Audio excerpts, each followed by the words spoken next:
तो दोस्तों अब आपको बता दें कि डिफेंस के क्षेत्र में 2024 के बाद में कई सारे बड़े चेंजेस आना तय है और ऐसा कई सारे जानकारों की तरफ से ये बताया जा रहा है कि 2024 एक ऐसा साल होगा जिसमें डिफेंस के मामले में भारत कई सारे ऐसे परिवर्तन करेगा जिसके चलते भारत एक सुपर पावर बनने की दिशा में चल पड़ेगा। क्योंकि दोस्तों लगातार यहाँ पर देखा जा रहा है कि भारत की जो जीडीपी है वो जिस हिसाब से ग्रो कर रही है उन सारी चीजों के ऊपर इसका इम्पैक्ट पड़ना ही पड़ना है। और सच माने कि जीडीपी का जो इम्पैक्ट है वो सीधे तौर पर डिफेंस क्षेत्र पर पड़ेगा और इसका जो इम्पैक्ट है वो हमारी फॉरेन पॉलिसी पर भी आएगा। और ऐसे में आप मान के चलिए कि दुनिया भर के अंदर भारत का जो नाम है वो यहाँ पर रोशन होगा और भारत की जो जीडीपी है लगातार बढ़ रही है जिसकी वजह से दुनिया भर का जो ध्यान है वो भारत के ऊपर टिका हुआ है। और ऐसी परिस्थितियों में आने वाले समय में संभावनाएं भारत के अंदर काफी ज्यादा दिखाई दे रही हैं। लेकिन दोस्तों आज की अगर परिस्थिति की बात की जाए तो आज भी भारत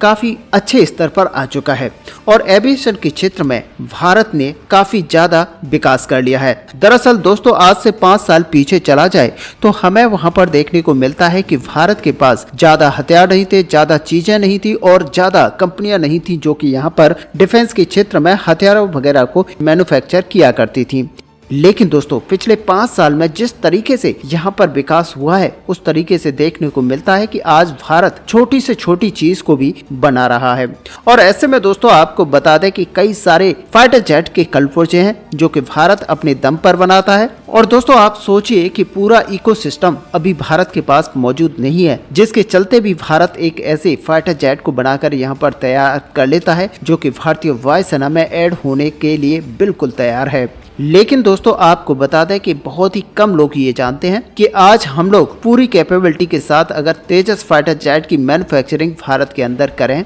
जिसकी की संपूर्ण टेक्नोलॉजी भारत ऑलरेडी बना चुका है तो हम लोग यहाँ पर सालाना 16 फाइटर जेट मैन्युफैक्चर कर सकते हैं। इसके अतिरिक्त हमारे पास एक और फैसिलिटी बचती है नासिक वाली जहाँ पर हम लोग Su-30 MKI को असेंबल किया करते थे जो कि रशियन फाइटर जेट है। लेकिन अब हम सभी जानते हैं कि HAL के द्वारा उसे भी तेजस के निर्माण के लिए डेडिकेट किया जाएगा और इस पर काम भी स्टार्ट हो चुका है। ऐसे में आपको बता दें कि आने वाले 2 साल के अंदर ही वहां पर भी तेजस बनना स्टार्ट हो जाएगा जिसकी पोटेंशियल यहां पर 8 फाइटर जेट पर ईयर के हिसाब से होगी। तो कहने का मतलब यह है कि 16 और 8 यानी कि हम 24 फाइटर जेट पर ईयर के हिसाब से बनाने में सक्षम होंगे। और साथ ही दोस्तों जैसा कि मैंने पिछले वीडियो में आपको बताया था कि भारत यहाँ पर तेजस फाइटर जेट को लेकर एक्सपोर्ट करने पर भी विचार कर रहा है। तो यहाँ पर HAL की तरफ से इसको लेकर स्पेशली कहा गया है कि अगर एक्सपोर्ट ऑर्डर भारत को यहाँ पर मिलता है तो भारत एक और फैसिलिटी यहाँ पर बनाने की कोशिश करेगा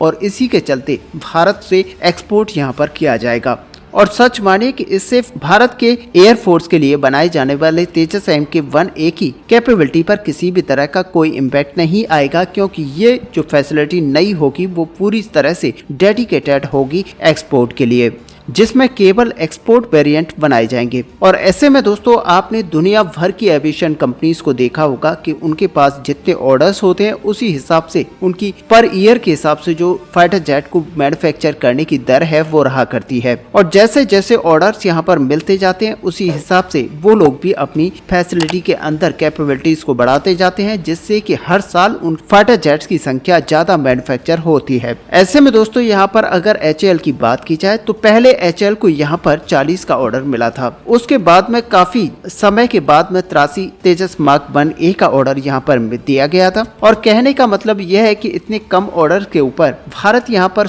ज्यादा फाइटर जेट्स को मैन्युफैक्चर करने के लिए फैसिलिटी तो तैयार नहीं कर सकता, लेकिन भारत ने जो फैसिलिटी अभी तैयार की हुई है वो इस ऑर्डर के हिसाब से काफी ज्यादा सफिशिएंट है। ऐसे में दोस्तों अगर यहाँ पर फ्रांस की डसॉल्ट एविएशन कंपनी को देखा जाए तो डसॉल्ट एविएशन कंपनी की तरफ से हर साल में 24 फाइटर जेट बनाकर तैयार किए जाते हैं, जबकि अगर पिछले साल का रिकॉर्ड वहां का देखा जाए तो डसॉल्ट एविएशन फ्रांस के अंदर फैसिलिटी के अंदर केवल और मात्र 13 फाइटर जेट को पिछले साल में मैन्युफैक्चर कर पाई है जो कि एक बहुत ही ज्यादा डाउन नंबर है। और ऐसे में दोस्तों आप मान के चलिए कि जब डसॉल्ट एविएशन की ऑर्डर बुक में 220 फाइटर जेट के ऑर्डर ऑलरेडी पड़े हुए हैं तो ऐसी कंडीशन में यहाँ पर डसॉल्ट एविएशन 13-14 फाइटर जेट्स को पर ईयर के हिसाब से बना रही है। तो आप मानिए कि यहाँ पर इन सारे ऑर्डर्स को कंप्लीट करने में कितना लंबा समय इस हिसाब से लगने वाला है। और पिछले वीडियो में हमने इसी तरह से आपको बताया था कि भारत के अंदर एक मैन्युफैक्चरिंग यूनिट लगाने के लिए विचार यहाँ पर किया जा रहा है, जो कि डसॉल्ट एविएशन और रिलायंस ग्रुप के बीच में चल रही वार्ता के आधार पर लिया जाएगा।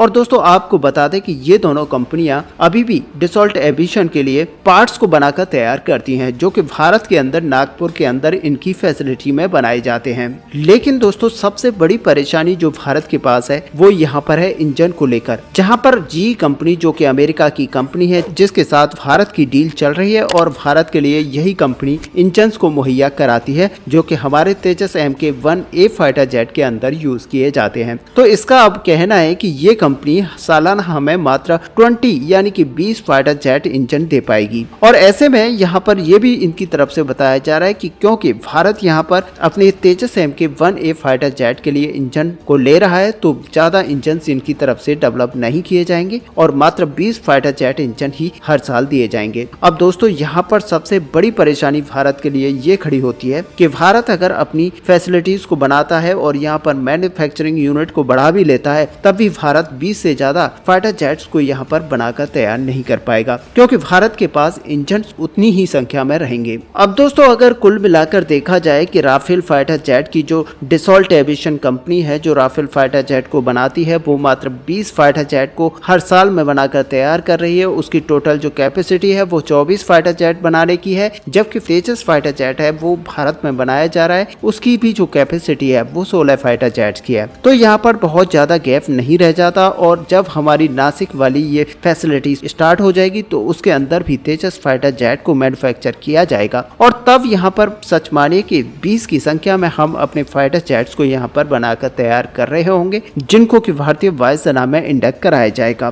तो एक तरह से देखा जाए तो फ्रांस की डसॉल्ट एविएशन और भारत की HAL कंपनी में बहुत ही ज्यादा गैप नहीं है। दोनों कंपनियां लगभग सेम ट्रैक पर चल रही हैं और दोनों उतनी ही ज्यादा सशक्त हैं जितनी कि भारत की कंपनी है और जितनी कि डसॉल्ट एविएशन है। तो कुल मिलाकर यहाँ पर कहने का मतलब ये है कि डसॉल्ट एविएशन जो कि काफी बड़ी कंपनी है राफेल फाइटर जेट्स को बनाती है, जिसकी ऑर्डर बुक में अभी भी करीब 220 फाइटर जेट का ऑर्डर पड़ा हुआ है जो कि अलग अलग देशों से है। और ऐसे में जहाँ पर तेजस फाइटर जेट को HAL बनाती है उसकी ऑर्डर बुक में मात्र अभी 83-85 फाइटर जेट हैं जो कि भारतीय वायुसेना की तरफ से ऑर्डर किए गए हैं। तो ऐसे में हमारी जो HAL कंपनी है ये भी तेजस फाइटर जेट को मात्र 16 से 20 की संख्या में हर साल बनाने की तैयारी कर रही है। तो आप मान के चलिए कि भारत भी किसी भी तरह से फ्रांस से कम नहीं है और फ्रांस की डसॉल्ट एविएशन कंपनी से हमारी HAL कंपनी भी कम नहीं है। और दोस्तों जैसा कि हमने भी ये बताया था कि फ्रांस ने अब भारत से यहाँ पर मदद मांगी है और फ्रांस चाहता है कि भारत के अंदर एक फैसिलिटी को लगाकर तैयार किया जाए, जिसके अंतर्गत भारत के अंदर राफेल फाइटर जेट्स को बनाकर तैयार किया जाए और जो ऑर्डर्स फ्रांस की डसॉल्ट एविएशन की ऑर्डर बुक में पड़े हुए हैं उनको यहाँ पर कंप्लीट किया जाए।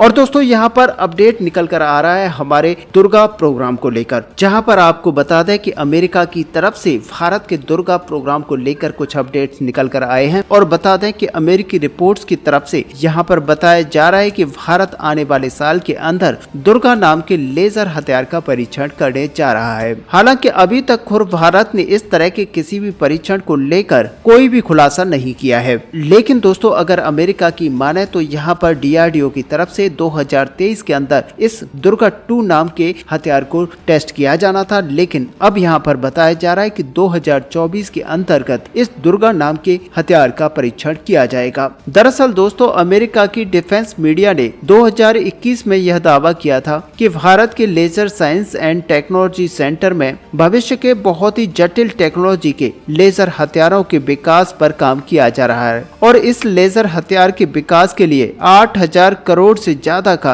खर्चा किया जा चुका है। दावा यहाँ तक किया जा रहा है कि भारत का ऐसा हथियार 100% लक्ष्य को हासिल कर लेगा और केवल ड्रोन हथियार ही नहीं बल्कि क्रूज मिसाइलें यहाँ तक कि बैलिस्टिक मिसाइलों को भी हवा में ही मारकर गिराने में ये सक्षम होगा। और वहीं भारत के ऐसे हथियार की जो स्पीड है वो 3 लाख किलोमीटर पर सेकंड के हिसाब से होगी, यानी कि लाइट की स्पीड से भारत का जो लेजर हथियार है वो फायर होगा। और अब देखा जाए तो अमेरिका का यह दावा सही होता हुआ दिखाई दे रहा है और सच मानिए कि भारत बहुत ही चुपके से अपने लेजर हथियारों के क्षेत्र में इजराइल इसराइल को भी पीछे छोड़ देगा। तो कुल मिलाकर दोस्तों भारत आने वाले समय में बहुत ही ज्यादा तहलका करने वाला है। ऐसे में दोस्तों आपका इस टॉपिक को लेकर क्या व्यू है, आप अपना व्यू हमें कमेंट पे लिखकर जरूर बताएं। साथ ही अगर वीडियो आपको अच्छी लगी हो तो लाइक और शेयर करना ना भूलें। मिलते हैं नेक्स्ट वीडियो में, तब तक के लिए जय हिंद जय भारत।